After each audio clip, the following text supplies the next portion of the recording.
Oi pessoal, tudo bem? Vamos continuar lendo o livro Paulo e Estevão. Esse livro aqui é esse livro psicografado por Chico Xavier, ditado por Emmanuel, faz parte daqueles livros da série Romances de Emmanuel, e de acordo com Chico Xavier, dos deles, ele e Emmanuel, esse é o preferido dele. E é um livro realmente com uma mensagem muito grandiosa, muito válida, apesar de ter sido escrito há tanto tempo, em 1945, para os nossos dias. Conta a história do apóstolo dos gentios, Paulo de Tarso, quando ele ainda era Saulo de Tarso, ali no ano de 34 depois de Cristo até 64 depois de Cristo. E no capítulo anterior, nós vimos então o último capítulo da primeira parte desse livro, que foi Nas Portas de Damasco.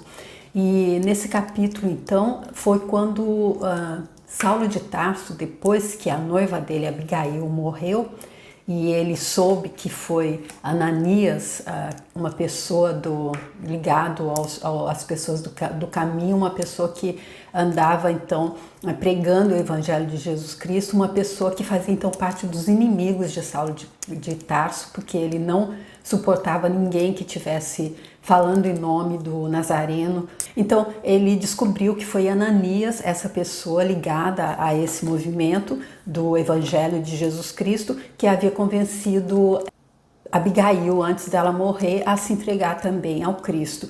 E ele disse que tinha que caçar essa pessoa, e ele descobriu que ele estava, depois de mandar torturar uma pessoa, ele recebeu a informação de que ele estaria em Damasco, e é com esse objetivo de prender Ananias que ele estava indo para Damasco, quando nas portas de Damasco ele então foi surpreendido por uma luz e viu Jesus Cristo ali. Quando ele caiu então de joelhos do camelo, ficou cego, e aí então ele foi, a caravana que estava com ele, uma pequena caravana de 4 homens, eles eram 4, ele mais 3, 2 voltaram para Jerusalém para contar o que tinha acontecido, e Jacob, entrou com ele na cidade.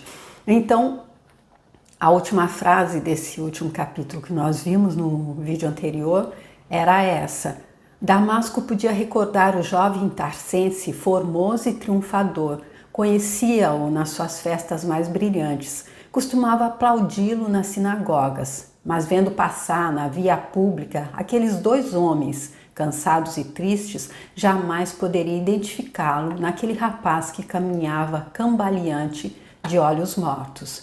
Esses 2 homens então eram Saulo de Tarso e Jacob, que foi com ele, já que ele tinha ficado cego, ele não poderia estar entrando na cidade sozinho, e foi quando ele perguntou para Jesus Cristo: Mestre, o que queres que eu faça? Ele disse: entra na cidade e você vai saber o que te é conveniente fazer. Então agora vamos para a segunda parte. E o primeiro capítulo dessa segunda parte é Rumo ao Deserto. Aonde iremos, Senhor? Atreveu-se Jacob a perguntar timidamente, logo que entraram nas ruas tortuosas. O moço tarsense pareceu refletir um minuto e acentuou: É verdade que trago comigo algum dinheiro. Entretanto, estou em situação muito difícil. Sinto precisar mais de assistência moral do que de repouso físico. Tenho necessidade de alguém que me ajude a compreender o que se passou. Sabes onde reside Sadoc? Sei, respondeu o servo compungido. Leva-me até lá. Depois de me avistar com algum amigo, pensarei numa estalagem. Não se passou muito tempo e ei-los à porta de um edifício de singular e soberba aparência. Muralhas bem delineadas cercavam um extenso átrio adornado de flores e arbustos. Descansando junto ao portão de entrada, Saulo recomendou ao companheiro: Não convém que me aproxime assim sem aviso. Jamais visitei Sadoc nessas condições. Entra no átrio, chama-o e conta-lhe o que se passou comigo. Esperarei aqui, mesmo porque não posso dar um passo. O servo obedeceu prontamente.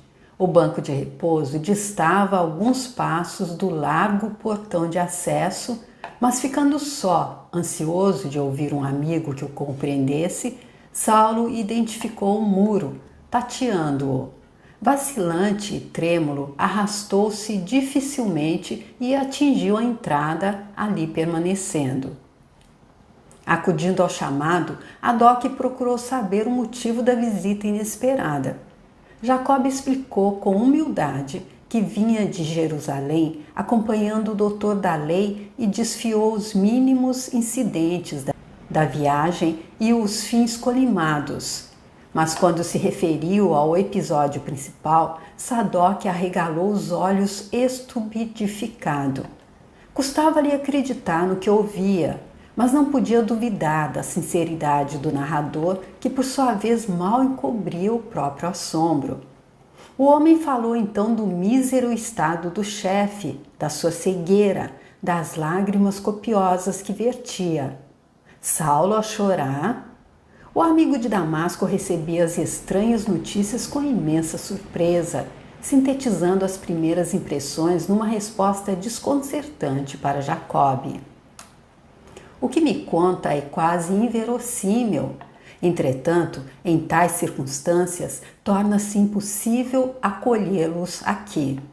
Desde anteontem tem a casa cheia de amigos importantes, recém-chegados de Sítium, para uma boa reunião na sinagoga, sábado próximo.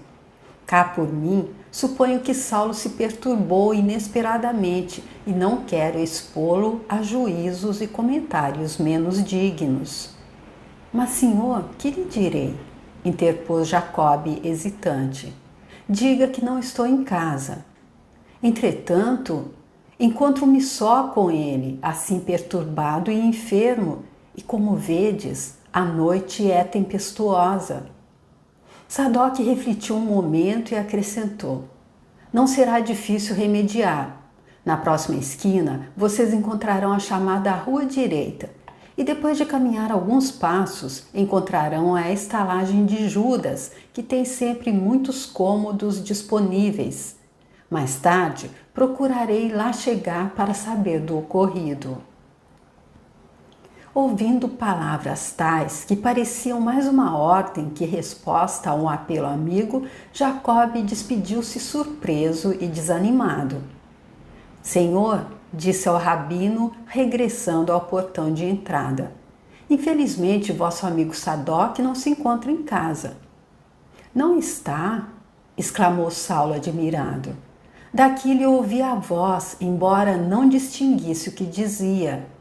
Será possível que meus ouvidos estejam igualmente perturbados? Diante daquela observação tão expressiva e sincera, Jacob não conseguiu dissimular a verdade e contou ao rabino o acolhimento que tivera, a atitude reservada e fria de Sadoc. Seguindo as pisadas do guia, Saulo tudo ouviu, mudo, enxugando uma lágrima. Não contava com semelhante recepção da parte de um colega que sempre considerara digno e leal em todas as circunstâncias da vida. A surpresa chocava-o. Era natural que Sadoc temesse pela renovação de suas ideias, mas não era justo abandonar-se um amigo doente às intempéries da noite. No entanto, no rebojar de mágoas que começavam a entumecer-lhe o coração, recordou repentinamente a visão de Jesus e refletiu que, efetivamente, possuía agora experiências que o outro não pudera conhecer, chegando à conclusão de que talvez fizesse o mesmo se os papéis estivessem invertidos. Concluído o relato do companheiro, comentou resignado: Sadoc tem razão. Não ficava bem perturbá-lo com a descrição do fato quando tem à mesa amigos de responsabilidade na vida pública. Além disso, estou cego. Seria um estafermo e não um hóspede. Essas considerações comoveram o companheiro que, aliás, deixara perceber ao jovem rabino os próprios receios. Nas palavras de Jacob, Saulo entrevira uma vaga expressão de temores injustificáveis. O procedimento de Sadoc talvez lhe houvesse aumentado as desconfianças. Suas advertências eram reticenciosas, hesitantes. Parecia intimidado, como se antevisse ameaças à sua tranquilidade pessoal. nos conceitos mais simples, evidenciavam o medo de ser acusado como portador de alguma expressão do caminho. Na sua amplitude de senso psicológico, o moço tarcense tudo compreendia. Fora verdade que ele, Saulo, representava o chefe supremo da campanha demolidora, mas de hora em diante consagraria a vida a Jesus, assim comprometendo a quantos dele se aproximassem direta e ostensivamente. Sua transformação provocaria muitos protestos no ambiente farisaico. Pressentiu nas indecisões do guia o receio de ser acusado de algum sortilégio ou bruxedo. Com efeito, depois de convenientemente instalados na modesta estalagem de Judas, o companheiro falou-lhe preocupado: Senhor, pesa-me alegar minhas conveniências, mas consoante os projetos feitos, preciso regressar a Jerusalém, onde me esperam 2 filhos, a fim de nos fixarmos em Cesareia. Perfeitamente, respondeu Saulo, respeitando-lhe os escrúpulos. Poderás partir ao amanhecer. Aquela voz antes agressiva e autoritária tornara-se agora compassiva e meiga, tocando o coração do servo nas suas fibras mais sensíveis. Entretanto, Senhor, estou hesitando, disse o velho já picado de remorso. Estais cego, necessitais de auxílio para recobrar a vista e sinto sinceramente deixar-vos ao abandono. Não te preocupes por minha causa, exclamou o doutor da lei resignado. Quem te disse que ficarei abandonado? Estou convicto de que meus olhos estarão curados muito em breve. Aliás, continuou Saulo como a confortar-se a si mesmo, Jesus mandou-me entrar na cidade a fim de saber o que me convinha. Certo, não me deixará ignorando o que devo fazer. Assim falando, não pôde ver a expressão de piedade com que Jacobe o contemplava, desconcertado e oprimido. Entretanto, malgrado a mágoa que lhe causava o chefe em semelhante estado e recordando os castigos infligidos aos seguidores do Cristo em Jerusalém, não conseguiu subtrair-se aos íntimos temores e partiu aos primeiros albores da manhã. Saulo agora estava só. No véu espesso das sombras, podia entregar-se às suas meditações profundas e tristes.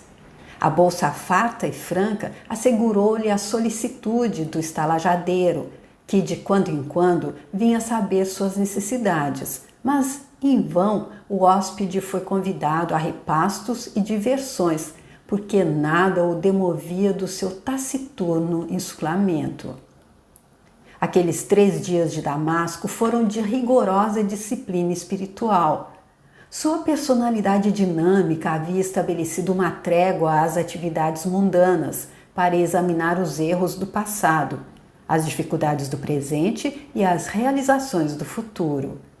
Precisava ajustar-se à inelutável reforma de seu eu.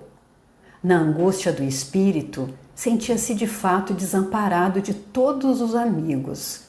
A atitude de Sadoc era atípica e valeria pela de todos os correligionários, que jamais se conformariam com sua adesão aos novos ideais. Ninguém acreditaria no ascendente da conversão inesperada.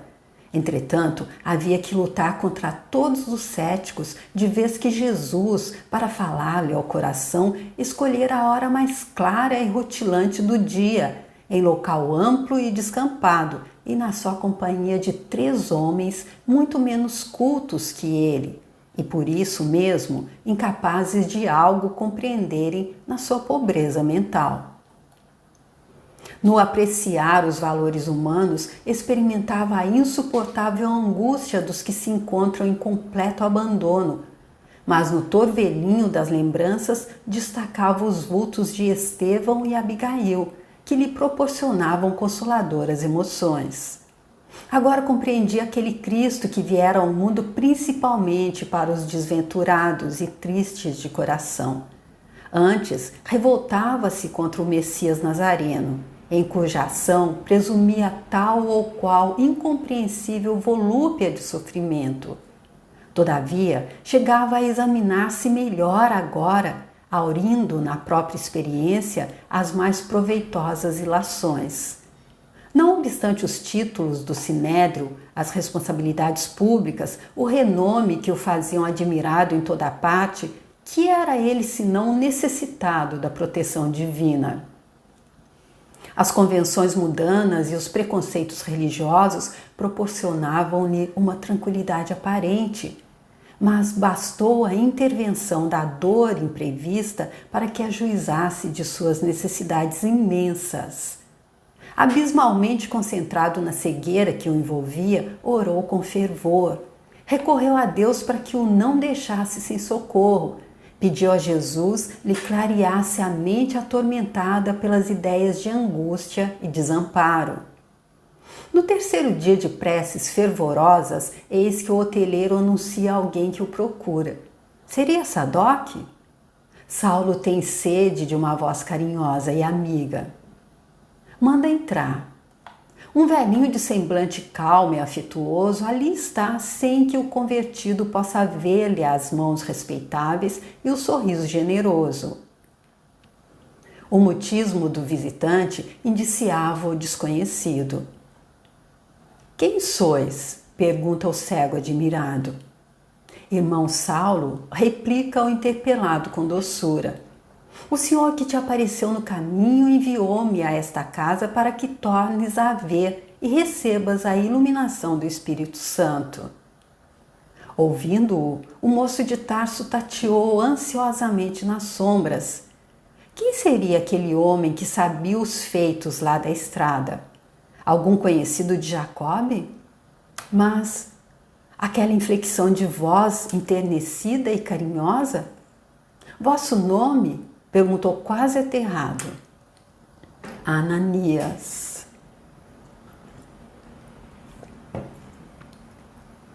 A resposta era uma revelação.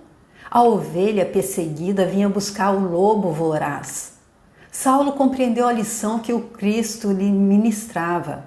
A presença de Ananias revocava-lhe à memória os apelos mais sagrados. Fora ele o iniciador de Abigail na doutrina e o motivo da viagem a Damasco, onde encontrara Jesus e a verdade renovadora. Tomado de profunda veneração, quis avançar, ajoelhar-se ante o discípulo do Senhor, que lhe chamava ternamente irmão, oscular-lhe enternecido as mãos benfazejas, mas apenas tateou o vácuo, sem conseguir a execução do gratíssimo desejo. Quisera beijar a vossa túnica, falou com humildade e reconhecimento, mas como vedes, estou cego. Jesus mandou-me justamente para que tivesses de novo o dom da vista. Comovidíssimo, o velho discípulo do Senhor notou que o perseguidor cruel dos apóstolos do caminho estava totalmente transformado. Ouvindo-lhe a palavra plena de fé, Saulo de Tarso deixava transparecer no semblante sinais de profunda alegria interior. Dos olhos ensombrados manaram lágrimas cristalinas. O moço apaixonado e caprichoso aprendera a ser humano e humilde. Jesus é o Messias eterno. Depus minha alma em suas mãos. Disse entre compungido e esperançoso: penitencio-me do meu caminho. Banhado no pranto do arrependimento sincero, sem saber manifestar o reconhecimento daquela hora, em virtude das trevas que lhe dificultavam os passos, ajoelhou-se com humildade. O velhinho generoso quis adiantar-se, impedir aquele gesto de renúncia suprema, considerando a sua própria condição de homem falível e imperfeito, mas desejando estimular todos os recursos daquela alma ardente em favor da sua completa conversão ao Cristo, aproximou-se comovido e, colocando a mão calosa naquela fronte atormentada, exclamou: Irmão Saulo, em nome de Deus Todo-Poderoso, eu te batizo para a nova fé em Cristo Jesus. Entre as lágrimas ardentes que corriam dos olhos, o moço tarcense se acentuou contrito. Digne-se o Senhor perdoar meus pecados e iluminar meus propósitos para uma vida nova. Agora, disse Ananias, impondo-lhe as mãos nos olhos apagados e num gesto amoroso. Em nome do Salvador, peço a Deus para que vejas novamente. Se é do agrado de Jesus que isso aconteça, advertiu Saulo, compungido. Ofereço meus olhos aos seus santos serviços para todo sempre. E como se entrassem em jogo forças poderosas e invisíveis, sentiu que das pálpebras doridas caíam substâncias pesadas como escamas, à proporção que a vista lhe voltava. Embebendo-se de luz. Através da janela aberta, viu o céu claro de Damasco experimentando indefinível ventura naquele oceano de claridades deslumbrantes. A aragem da manhã, com o perfume do sol, vinha banhar-lhe a fronte, traduzindo para o seu coração uma bênção de Deus. Vejo, agora vejo, glória ao Redentor de minha alma! Exclamava, estendendo os braços num transporte de gratidão e de amor. Ananias também não se conteve mais, em face daquela prova inaudita da misericórdia de Jesus. O velho discípulo do Evangelho abraçou-se ao jovem de Tarso a chorar de reconhecimento a Deus pelos favores recebidos. Trêmulo de alegria, levantou-o em seus braços generosos, amparando-lhe a alma surpreendida e perturbada de júbilo. Irmão Saulo, disse pressuroso, este é nosso grande dia. Abracemo-nos na memória sacrossanta do Mestre que nos irmanou em seu grande amor. O convertido de Damasco não disse palavra. As lágrimas de gratidão sufocavam-no. Abraçando-se ao antigo pregador, num gesto expressivo e mudo, fê-lo como se houvesse encontrado o pai dedicado e amoroso da sua nova existência. Por momentos ficaram mudos, maravilhados com a intervenção divina, como dois irmãos muito queridos que se houvessem reconciliado sob as vistas de Deus. Saulo sentia-se agora fortalecido e ágil. Num minuto pareceu reaver todas as energias de sua vida. Voltando a si do contentamento divino que o felicitava, tomou a mão do velho discípulo e beijou-a com veneração. Ananias tinha os olhos rasos de pranto. Ele próprio não podia prever as alegrias infinitas que o esperavam na pensão singela da rua direita. Ressuscitaste-me para Jesus, exclamou jubiloso. Serei dele eternamente. Sua misericórdia suprirá minhas fraquezas, compadecer-se-á de minhas feridas, enviará auxílios à miséria de minha alma pecadora, para que a lama do meu espírito se converta em ouro do seu amor.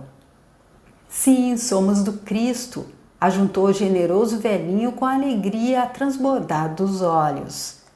E como se fosse de súbito transformado num menino ávido de ensinamentos, Saulo de Tarso, sentando-se junto ao do benfeitor amigo, rogou-lhe todos os informes a respeito do Cristo, dos seus postulados e atos imorredouros.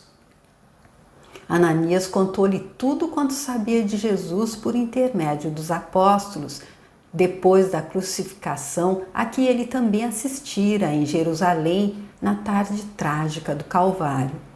Esclareceu que era sapateiro em Emaús e tinha ido à Cidade Santa para as comemorações do templo, tendo acompanhado o drama pungente nas ruas regurgitantes de povo.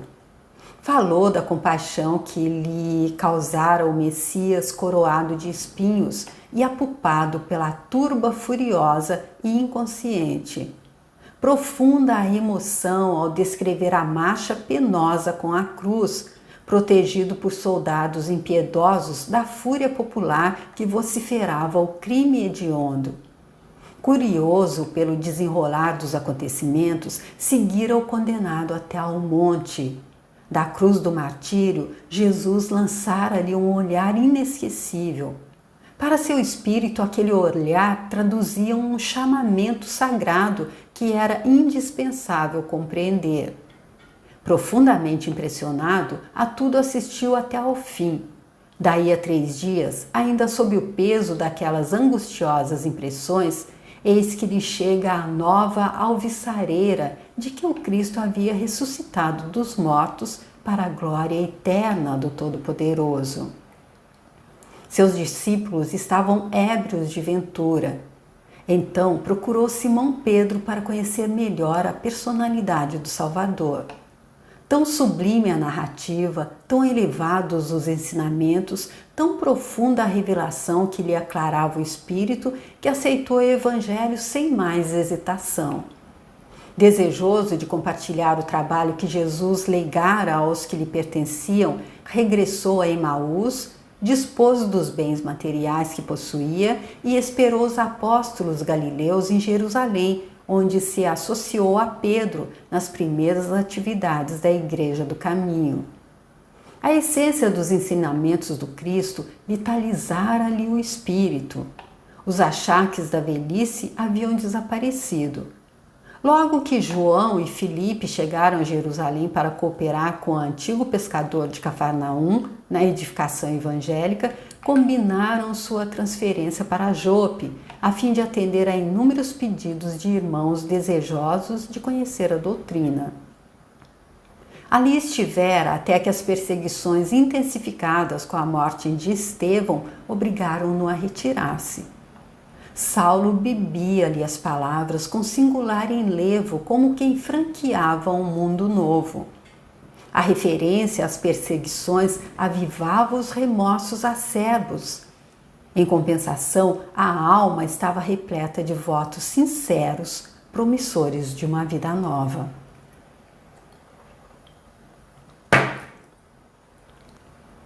É verdade, dizia enquanto o narrador fazia longa pausa. Vim a Damasco com outorga do templo para vos levar preso a Jerusalém. Mas foste vós que chegastes com outorga de Jesus e a ele me jungistes para sempre. Se vos algemasse na minha ignorância, levar-vos-ia ao tormento e à morte. Vós, salvando-me do pecado, me transformastes em escravo voluntário e feliz. Ananias sorriu sumamente satisfeito. Saulo pediu-lhe então falasse de Estevão, no que foi atendido com solicitude.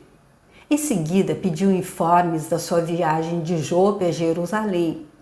Com muita prudência desejava do benfeitor qualquer alusão a Abigail. Formulando o pedido, fê-lo com tal inflexão carinhosa que o velho discípulo, adivinhando-lhe o intuito, falou com brandura. Não precisarás confessar teus anseios de moço. Leio em teus olhos o que principalmente desejas.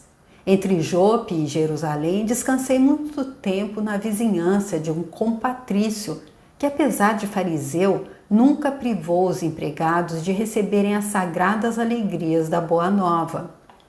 Esse homem, Zacarias, tinha sob seu teto um verdadeiro anjo do céu. Era a jovem Abigail, que depois de receber o batismo de minhas mãos, confessou que te amava muito. Falava do teu amor com ternura ardente e muitas vezes me convidou a orar pela tua conversão a Jesus Cristo. Saulo ouvia emocionado e, após ligeiro intervalo em que o amoroso velhinho parecia meditar, voltou a dizer como se falasse consigo. Se ela ainda vivesse. Ananias recebeu a observação sem surpresa e acentuou. Desde que se aproximou de mim, notei que Abigail não ficaria muito tempo na terra. Suas cores esmaecidas, o brilho intenso dos olhos, falavam-me da sua condição de anjo exilado. Mas devemos crer que ela viva no plano imortal. E quem sabe? Talvez suas rogativas aos pés de Jesus hajam contribuído para que o Mestre te convocasse à luz do Evangelho às portas de Damasco. O velho discípulo do caminho estava comovido. Recebendo aquelas carinhosas evocações, Saulo chorava. Compreendi assim que Abigail não poderia estar morta. A visão de Jesus redivivo bastava para dissipar-lhe todas as dúvidas. Certamente a escolhida de sua alma apiedara-se de suas misérias, rogara ao Salvador com insistência lhe socorresse o espírito mesquinho e, por venturosa coincidência, o mesmo Ananias que lhe havia preparado o coração para as bênçãos do céu, estendera-lhe igualmente as mãos amigas, cheias de caridade e perdão. Agora pertenceria para sempre àquele Cristo amoroso e justo que era o Messias prometido. Nas emoções extremas que lhe caracterizavam os sentimentos, passou a considerar o poder do Evangelho, examinando seus ilimitados recursos transformadores. Queria mergulhar o espírito nas suas lições iluminadas e sublimes, banhar-se naquele rio de vidas, cujas águas do amor de Jesus fecundavam os corações mais áridos e desertos. Aquela meditação profunda empolgava-lhe agora a alma toda. Ananias, meu mestre, disse o ex-rabino com entusiasmo, onde poderei obter o Evangelho sagrado? O antigo discípulo sorriu com bondade e observou. Antes de tudo, não me chames mestre. Este é e será sempre o Cristo. Nós outros, por acréscimo da misericórdia divina, somos discípulos, irmãos na necessidade e no trabalho redentor. Quanto à aquisição do Evangelho, somente na Igreja do Caminho, em Jerusalém, poderíamos obter uma cópia integral das anotações de Levi. E revolvendo o interior de surrada patrona, retirava alguns pergaminhos amarelentos, nos quais conseguira reunir alguns elementos da tradição apostólica. Apresentando essas notas dispersas, Ananias acrescentava: verbalmente tenho de cor quase todos os ensinamentos, mas no que se refere à parte escrita, aqui tens tudo que possuo. O moço convertido recebeu as anotações assaz admirado. Debruçou-se imediatamente sobre os velhos rabiscos e devorava-os com indisfarçável interesse. Depois de refletir alguns minutos, acentuava: se possível, pedir-vos-ia deixar-me estes preciosos ensinamentos até amanhã. Empregarei o dia em copiá-los para meu uso particular. O estalajadeiro me comprará os pergaminhos necessários. E como que já iluminado daquele espírito missionário que lhe assinalou as menores ações para o resto da vida, ponderava atento: precisamos estudar um meio de difundir a nova revelação com a maior amplitude possível. Jesus é um socorro do céu. Tardar na sua mensagem é delongar o desespero dos homens. Aliás, a palavra evangelho significa boas notícias. É indispensável espalhar notícias do plano mais elevado da vida. Enquanto o velho pregador do caminho observava-o interessado, o convertido de Damasco chamou o hoteleiro para comprar os pergaminhos. Judas surpreendeu-se ao verificar a cura insólita. Satisfazendo-lhe a curiosidade, o jovem de Tarso falou sem rebuços: Jesus enviou-me um médico. Ananias veio curar-me em seu nome.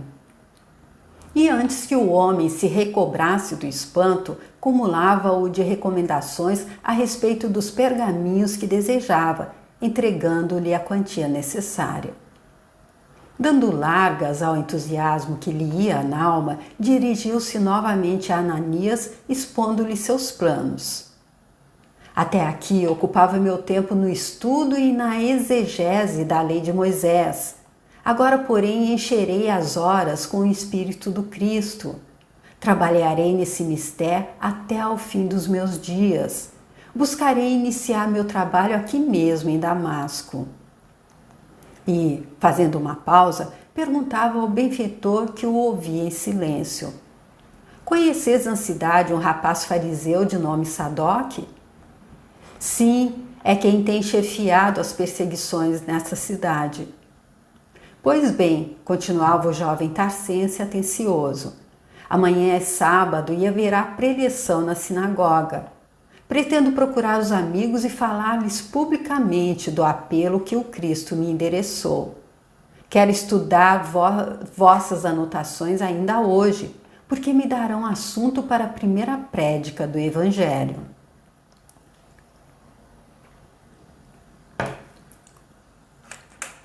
Para ser sincero, disse Ananias, com a sua experiência dos homens, acho que deve ser muito prudente nesta nova fase religiosa. É possível que teus amigos da sinagoga não estejam preparados para receber a luz da verdade toda. A má fé tem sempre caminhos para tentar a confusão do que é puro. Mas se ouvir Jesus, não tenho o direito de ocultar uma revelação incontestável, exclamou o neófito, como a salientar antes de tudo a boa intenção que o animava. Sim, não digo que fujas do testemunho, explicou o velho discípulo, mas devo encarecer a maior prudência nas atitudes, não pela doutrina do Cristo, superior e invulnerável a quaisquer ataques dos homens, mas por ti mesmo. Por mim nada posso temer. Se Jesus me restituiu a luz dos olhos, não deixará de iluminar meus caminhos. Quero comunicar a Sadoc a ocorrência que deu novos rumos ao meu destino. E o ensejo não poderia ser mais oportuno, porque sei que hospeda em sua casa, ainda agora, alguns levitas de renome, recém-chegados de Chipre. Que o Mestre te abençoe os bons propósitos, disse o velho sorridente. Saulo sentia-se feliz. A presença de Ananias confortava-o sobremodo. Como velhos e fiéis amigos, almoçaram juntos. Em seguida, e sempre satisfeito, o generoso enviado do Cristo retirou-se, deixando o ex-rabino todo entregue à meticulosa cópia dos textos. No dia seguinte, Saulo de Tarso levantou-se lépido e bem disposto. Sentia-se revigorado para uma vida nova. As recordações amargas lhe desertaram da memória. A influência de Jesus enchia-o de alegrias substanciosas e duradouras. Tinha a impressão de haver aberto uma porta nova em sua alma por onde sopravam céleres as inspirações de um mundo maior. Depois da primeira refeição, não obstante o dissabor que a atitude de Sadoc lhe causara, procurou avistar-se com um amigo, levado pela sinceridade que lhe pautava os mínimos atos da vida. Não o encontrou, contudo, na residência particular. Um servo informou que o amo saíra com alguns hóspedes em direção à sinagoga. Saulo foi até lá. Os trabalhos do dia estavam iniciados. Fora feita a leitura dos textos de Moisés. Um dos levitas de Sítium havia tomado a palavra para os respectivos comentários. A entrada do ex-rabino provocou curiosidade geral. A maioria dos presentes tinha conhecimento de sua importância pessoal, bem como do seu verbo ardoroso e seguro. Sadoc, porém, ao vê-lo, fez-se pálido, e mais ainda quando o jovem de Tarso lhe pediu uma palavra em particular. Embora contrafeito, foi-lhe ao encontro. Cumprimentaram-se sem dissimular a nova impressão que, já agora, mantinham entre si. Em face das primeiras observações do novo evangelista, formuladas em tom amável, o amigo de Damasco explicou, evidenciando o seu orgulho ofendido. De fato, sabia que estavas na cidade e cheguei mesmo a procurar-te na pensão de Judas. Tais foram, porém, as informações do hoteleiro que me abstive de ir ao teu aposento. E cheguei até a pedir-lhe segredo da minha visita. Com efeito, parece incrível que te rendesses também tu passivamente aos sortilégios do caminho. Não posso compreender semelhante transmutação em tua robusta mentalidade. Mas Sadoc, replicou o jovem tarsense muito calmo, eu vi Jesus ressuscitado. O outro fez grande esforço para conter uma ruidosa gargalhada. Será possível, objetou com zombaria, que tua índole sentimental tão contrária a manifestações de misticismo tenha capitulado nesse terreno? Acreditarias mesmo em tais visões? Não poderias imaginar-te vítima de algum desfaçado adepto do carpinteiro? Tuas atitudes de agora nos causarão profunda vergonha. Que dirão os homens irresponsáveis que nada conhecem da lei de Moisés? E a nossa posição no partido dominante da raça? Os colegas do farisaísmo hão de arregalar os olhos quando souberem da tua clamorosa defecção.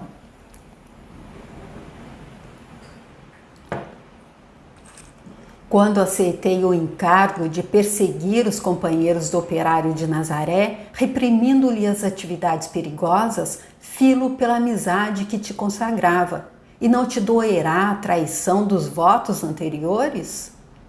Considera como se dificultará nosso escopo quando se espalhar a notícia de que capitulaste perante esses homens sem cultura e sem consciência. Saulo fitou o amigo, revelando imensa preocupação no olhar ansioso. Aquelas acusações eram as premissas do acolhimento que o aguardava no cenáculo dos velhos companheiros de lutas e edificações religiosas.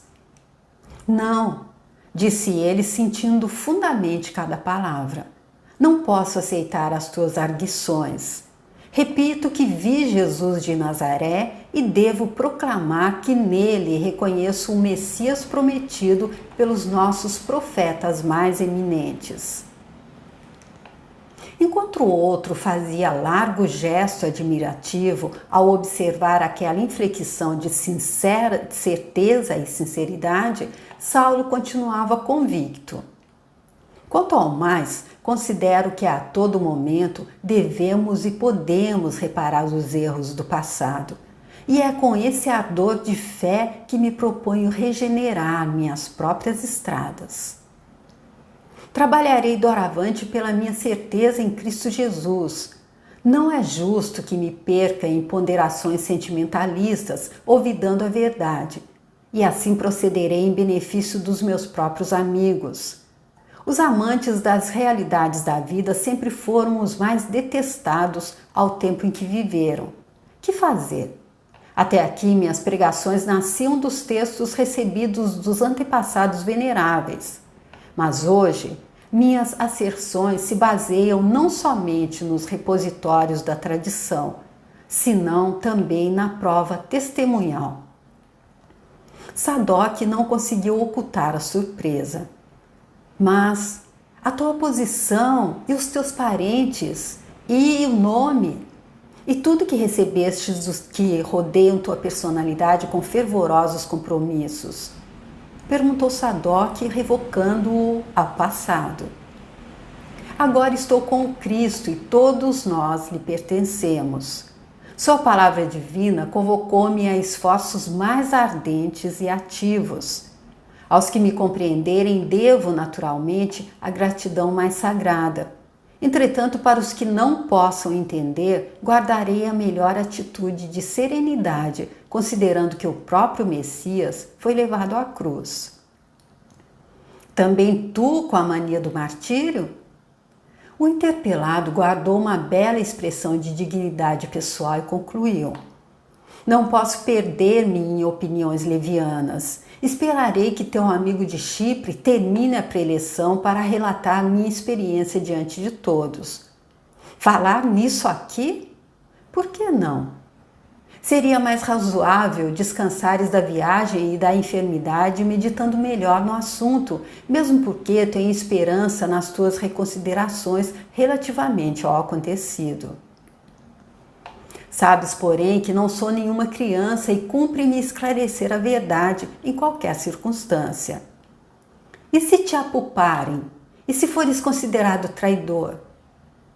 A fidelidade a Deus deve ser maior que tudo isso aos nossos olhos.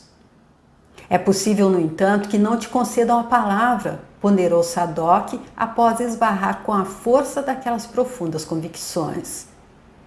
Minha condição é bastante para que ninguém se atreva a negar-me o que é de justiça. Então seja, responderá pelas consequências, concluiu Sadoc constrangido. Naquele momento, ambos compreenderam a imensidão da linha divisória que os extremava. Saulo percebeu que a amizade que Sadoc sempre lhe testemunhara baseava-se nos interesses puramente humanos. Abandonando a falsa carreira que lhe dava prestígio e brilho, via esfumar-se a cordialidade do outro. Mas de tal cogitação logo lhe veio à mente que também ele assim procederia, provavelmente, se não tivesse Jesus no coração. Sereno e desassombrado, evitou aproximar-se do local onde se acomodavam os visitantes ilustres, buscando aproximar-se do largo estrado em que se improvisara uma nova tribuna. Terminada a dissertação do levita de Citium, Saulo surgiu à vista de todos os presentes, que o saudaram com olhares ansiosos. Cumprimentou afável os diretores da reunião e pediu vênia para expor suas ideias. Sadoc não tivera coragem de criar um ambiente antipático para deixar que tudo ocorresse à feição das circunstâncias. E foi por isso que os sacerdotes apertaram a mão de Saulo com a simpatia de sempre, acolhendo com imensa alegria o seu alvitre. Com a palavra, o ex-rabino ergueu a fronte nobremente, como costumava fazer nos seus dias triunfais. Varões de Israel, começou em tom solene, em nome do Todo-Poderoso, venho anunciar-vos hoje, pela primeira vez, as verdades da nova revelação. Temos ignorado até agora o fato culminante da vida da humanidade. O Messias prometido já veio, consoante o afirmaram os profetas que se glorificaram na virtude e no sofrimento. Jesus de Nazaré é o Salvador dos pecadores. Uma bomba que estourasse no recinto não causaria maior espanto. Todos fixavam o orador atônitos. A assembleia estava obstúpida. Saulo, contudo, prosseguia intrépido, depois de uma pausa. Não vos assombreis com o que vos digo. Conheceis minha consciência pela retidão de minha vida, pela minha fidelidade às leis divinas. Pois bem, é com este patrimônio do passado que vos falo hoje, reparando as faltas involuntárias que cometi nos impulsos sinceros de uma perseguição cruel e injusta. Em Jerusalém, fui o primeiro a condenar os apóstolos do caminho. Provoquei a união de romanos e israelitas para a repressão sem tréguas a todas as atividades que se pretendessem ao Nazareno. Varejei lares sagrados, encarcerei mulheres e crianças, submeti alguns à pena de morte, ocasionei um vasto êxodo das massas operárias que trabalhavam pacificamente na cidade para seu progresso. Criei para todos os espíritos mais sinceros um regime de sombras e terrores. Fiz tudo isso na falsa suposição de defender a Deus como se o Pai Supremo necessitasse de míseros defensores. Mas de viagem para esta cidade, autorizado pelo Sinédrio e pela corte provincial para invadir os lares alheios e perseguir criaturas inofensivas e inocentes, eis que Jesus me aparece às vossas portas e me pergunta em pleno meio-dia, na paisagem desolada e deserta: Saulo, Saulo, por que me persegues? A essa evocação, a voz eloquente se enternecia e as lágrimas lhe corriam copiosas.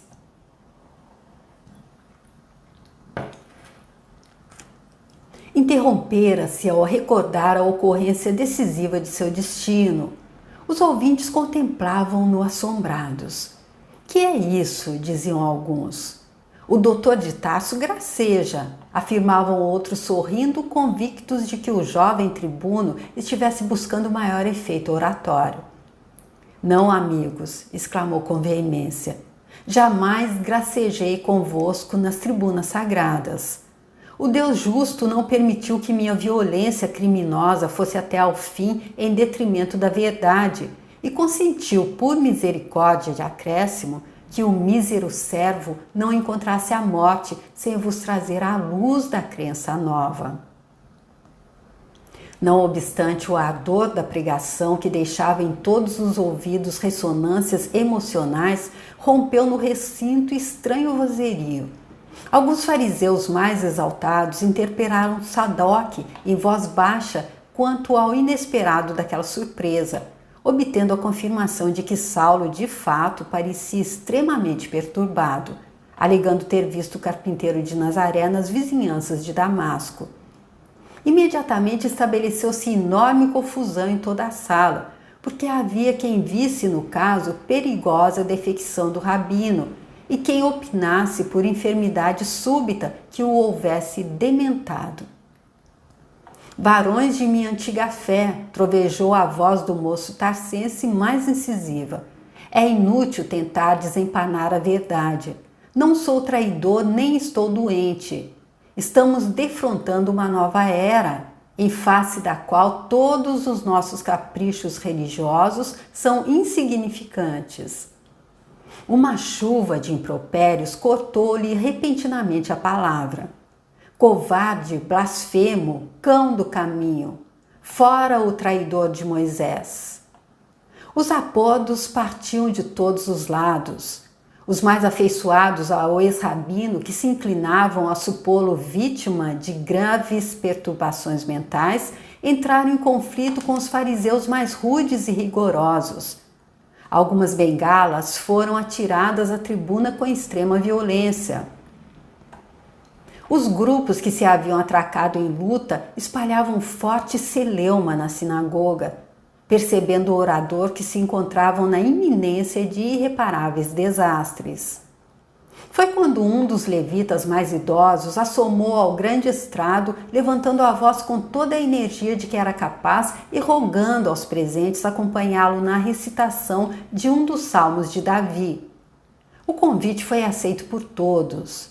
Os mais exaltados repetiram a prece tomados de vergonha. Saulo acompanhava a cena com profundo interesse. Terminada a oração, disse o sacerdote com ênfase irritante: Lamentemos este episódio, mas evitemos a confusão que em nada aproveita. Até ontem, Saulo de Tarso honrava as nossas fileiras como paradigma de triunfo. Hoje sua palavra é para nós um galho de espinhos.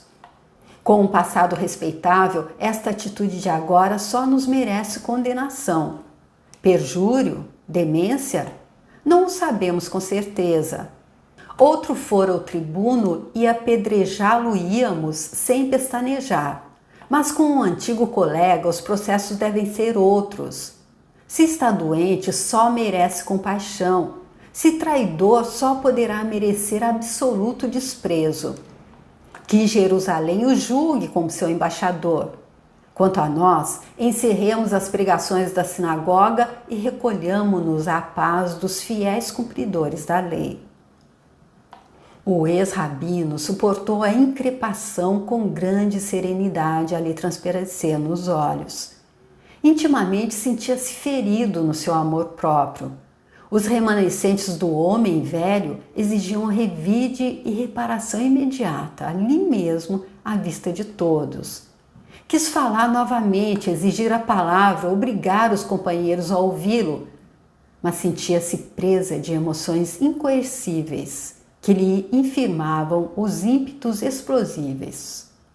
Imóvel, notou que velhos afeiçoados de Damasco abandonavam o recinto calmamente, sem lhe fazer sequer uma ligeira saudação. Observou também que os levitas de Sítium pareciam entendê-lo através de um olhar de simpatia, ao mesmo tempo que Sadoc fixava-o com ironia e risinhos de triunfo. Era o repúdio que chegava.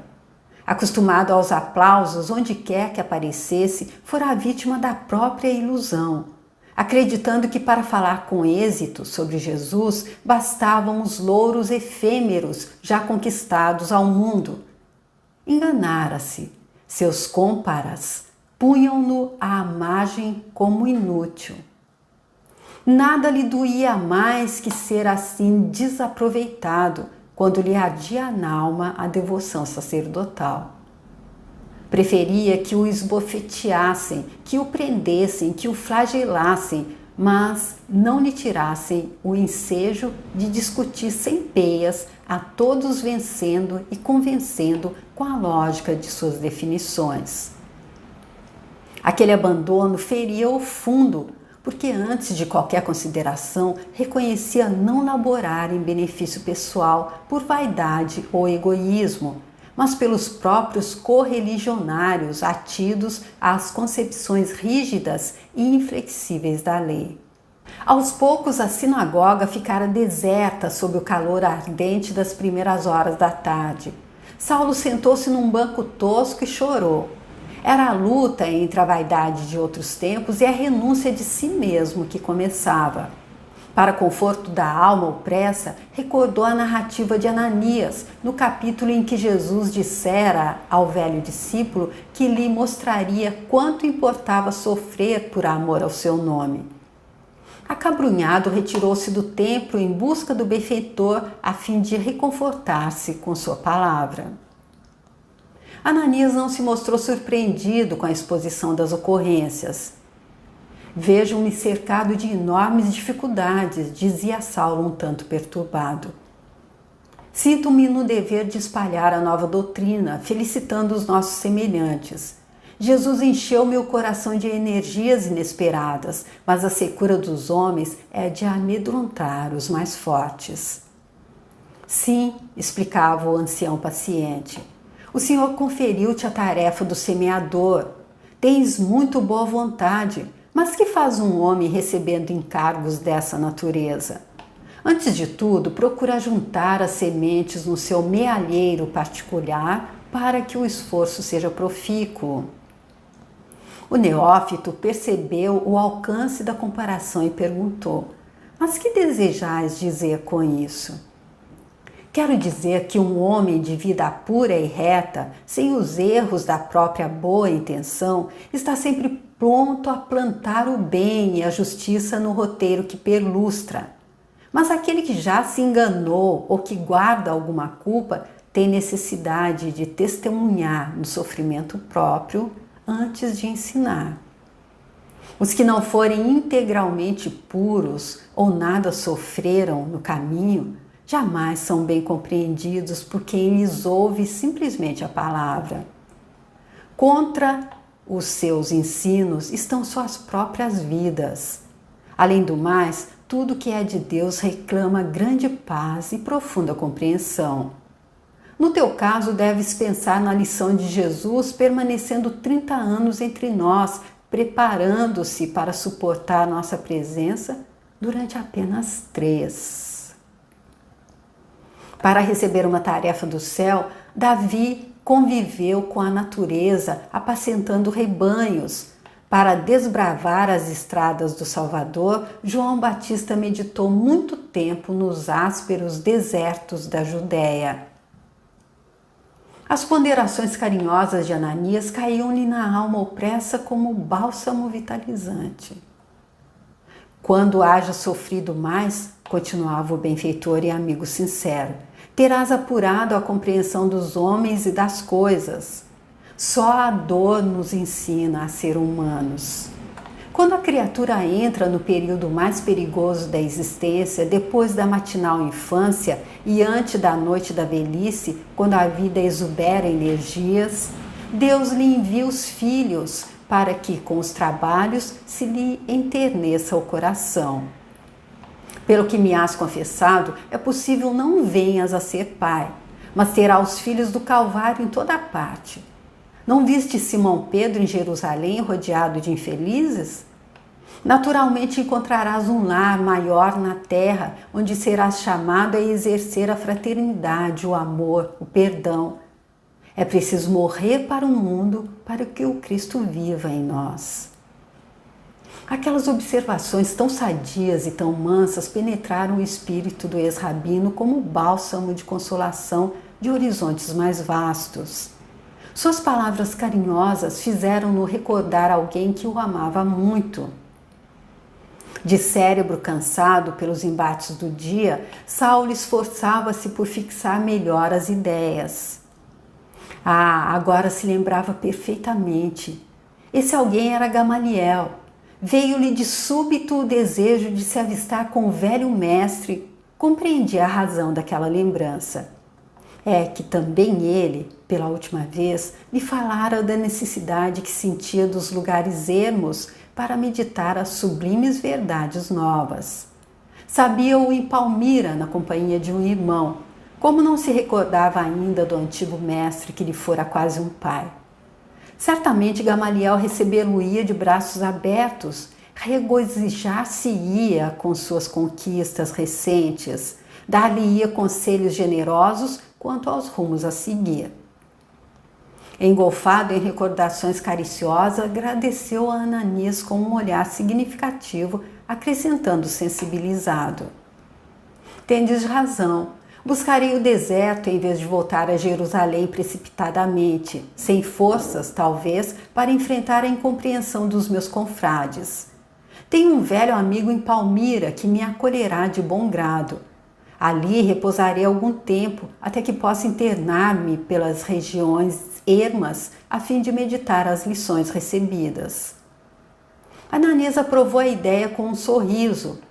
Ainda ficaram conversando longo tempo, até que a noite mergulhou a alma das coisas no seu velário de sombras espessas. O velho pregador conduziu então o novo adepto para a humilde reunião que se realizava nesse sábado de grandes desilusões para o ex-rabino. Damasco não tinha propriamente uma igreja, entretanto contava numerosos crentes emanados pelo ideal religioso do caminho. O núcleo de orações era em casa de uma lavadeira humilde, companheira de fé, que alugava a sala para poder acudir a um filho paralítico. Profundamente admirado, o moço tarcense enxergou ali a miniatura do quadro observado pela primeira vez, quando tivera a curiosidade invencível de assistir às célebres pregações de Estevão em Jerusalém. Em torno da mesa rústica juntavam-se míseras criaturas da plebe, que ele sempre mantivera separada da sua esfera social. Mulheres analfabetas com crianças ao colo, velhos pedreiros rudes, lavadeiras que não conseguiam conjugar duas palavras certas, anciães de mãos trêmulas, amparando-se a cajados fortes, doentes misérrimos que exibiam a marca de enfermidades dolorosas. A cerimônia parecia ainda mais simples que as de Simão Pedro e seus companheiros galileus. Ananias chefiava e presidia o ato. Sentando-se à mesa qual patriarca no seio da família, rogou as bênçãos de Jesus para a boa vontade de todos. Em seguida fez a leitura dos ensinos de Jesus, respingando algumas sentenças do Mestre Divino nos pergaminhos esparsos. Depois de comentar a página lida, ilustrando-a com a exposição de fatos significativos de seu conhecimento ou de sua experiência pessoal, o velho discípulo do Evangelho deixava o lugar, percorria as filas de bancos e impunha as mãos sobre os doentes e necessitados. Comumente, segundo o hábito das primeiras células cristãs do primeiro século, ao memorar as alegrias de Jesus, quando servia o repasto aos discípulos, fazia-se modesta distribuição de pão e água pura, em nome do Senhor. Saulo serviu-se do bolo simples enternecidamente. Para sua alma, o cibo mesquinho tinha o sabor divino da fraternidade universal. A água clara e fresca da bilha grosseira soube-lhe a fluido de amor que partia de Jesus, comunicando-se a todos os seres. Ao fim da reunião, Ananias orava fervorosamente. Depois de contar a visão de Saulo e a sua própria nos comentários singelos daquela noite, pediu ao Salvador protegesse o novo servo em demanda a Palmira, a fim de meditar mais demoradamente na imensidão de suas misericórdias. Ouvindo-lhe a rogativa que o calor da amizade revestia de amavio singular, Saulo chorou de reconhecimento e gratidão, comparando as emoções do rabino que fora com as do servo de Jesus que agora queria ser. Nas reuniões suntuosas do Sinédrio, jamais ouviram um companheiro exorar ao céu com aquela sinceridade superior. Entre os mais afeiçoados, só encontrara elogios vãos, prontos a se transformar em calúnias torpes, quando lhes não podia conceder favores materiais. Em toda parte, admiração superficial, filha do jogo dos interesses inferiores. Ali, a situação era outra. Nenhuma daquelas criaturas desfavorecidas da sorte viera pedir-lhe facilidades. Todos pareciam satisfeitos ao serviço de Deus, que assim os congregava a termo de trabalhos exaustivos e penosos. E por fim, ainda rogavam a Jesus lhe concedesse paz de espírito para o seu empreendimento.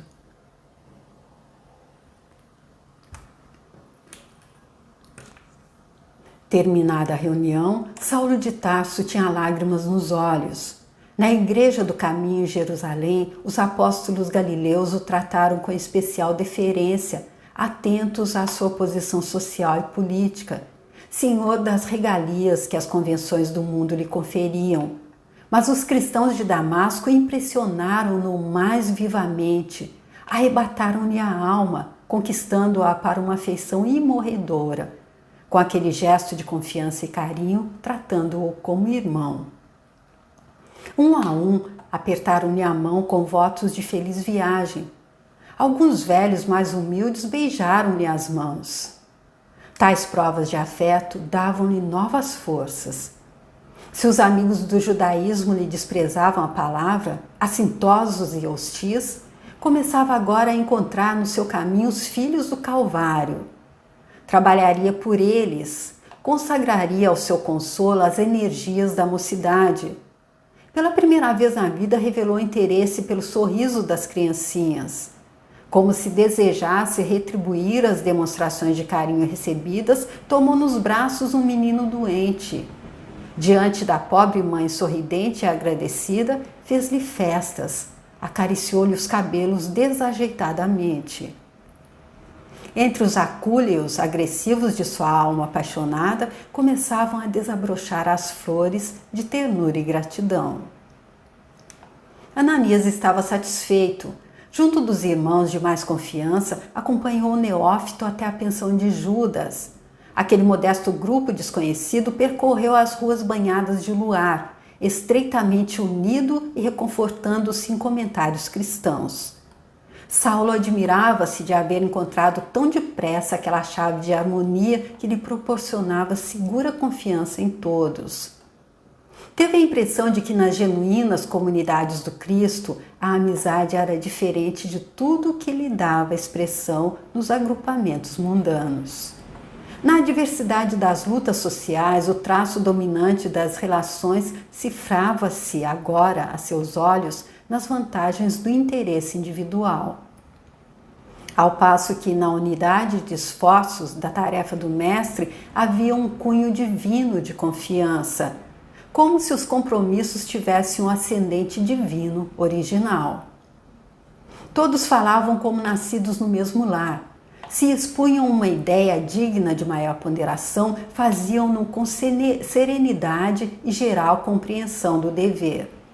Se versavam assuntos leves e simples, os comentários timbravam franca e confortadora alegria.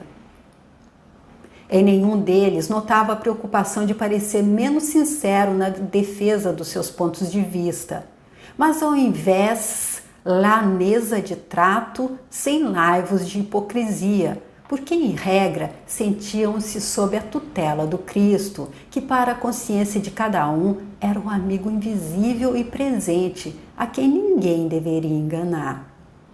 Consolado e satisfeito de haver encontrado amigos na verdadeira acepção da palavra, Saulo chegou à estalagem de Judas, despedindo-se de todos, profundamente comovido. Ele próprio surpreendia-se com o sabor da intimidade com que as expressões lhe afloravam aos lábios. Agora compreendia que a palavra irmão, largamente usada entre os adeptos do caminho, não era fútil e vã.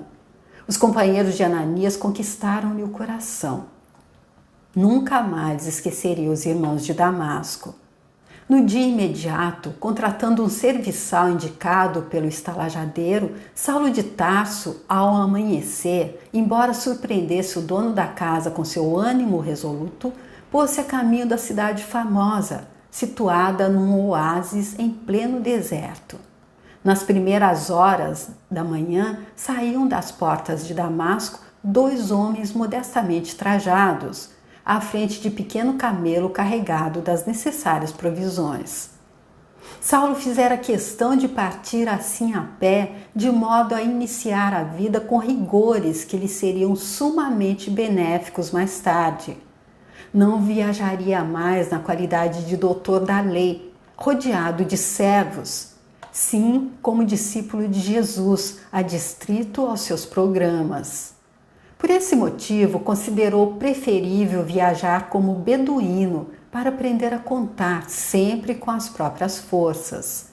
Sob o calor calcinante do dia, sob as bênçãos refrigeradoras do crepúsculo, seu pensamento estava fixo naquele que o chamara do mundo para uma vida nova.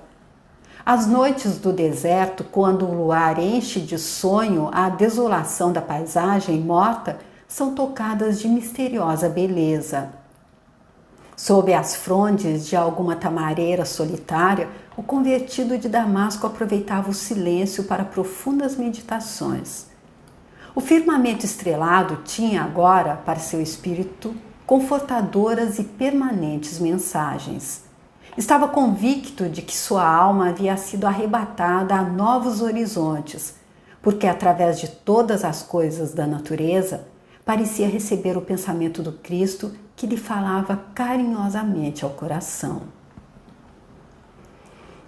Aqui então foi concluído esse primeiro capítulo da segunda parte depois de Saulo de Tarso então ter se encontrado com Jesus Cristo, ter se curvado ao Evangelho de Jesus Cristo, e agora, como a gente viu, ele já está até percebendo que tudo aquilo que ele defendia antes, as leis mosaicas e todas aquelas pessoas que estavam ali com ele antes, não eram exatamente o que ele esperava que fosse, mas exatamente porque elas não conhecem Jesus Cristo.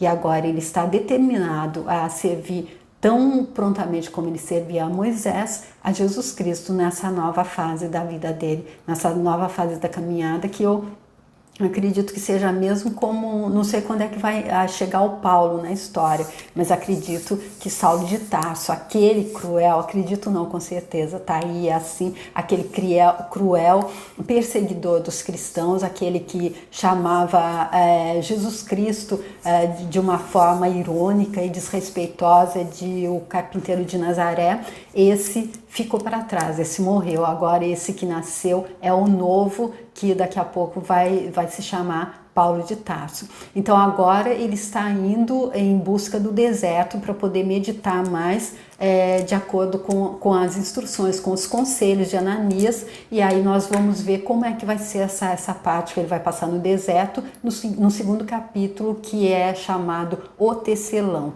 Então eu espero que vocês venham comigo para descobrir como que vai ser essa nova fase da vida de Paulo de Tarso, de Saulo de Tarso, ele ainda é Saulo.